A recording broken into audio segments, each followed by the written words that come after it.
We've got pretty high expectations going into the latest Need for Speed. Ever since Criterion took over, the games have only gotten better and better, and this is the first in a while to basically, from a new studio, Ghost Games, made up of a lot of ex-Criterion staffers, and we're, a bit worried, as you would be when a new studio takes a sort of popular and established franchise, but luckily, the game plays absolutely amazingly, and it's without a doubt one of the best Need for Speed games released in a very long while. Absolutely. I think the influence of Criterion on this game is absolutely clear, as it has been on Need for Speed over the last few years.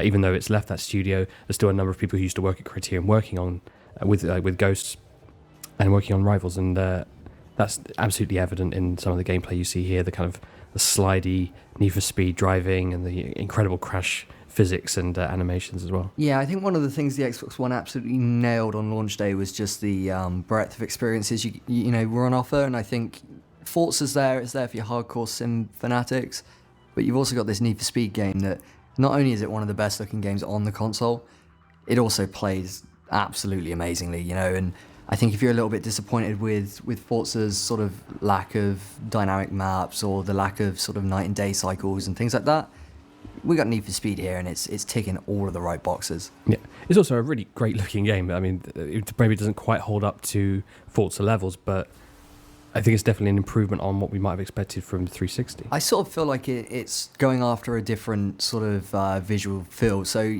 Forza's got those cars nailed, but Need for Speed's got everything else, like the particle effects, just, you're driving through dust, you're driving through these, like, horrible sort of off-road landscapes, and it's just, it all looks absolutely amazing, and Forza just doesn't have that variety in its level design to sort of hold up against it, Yeah, absolutely.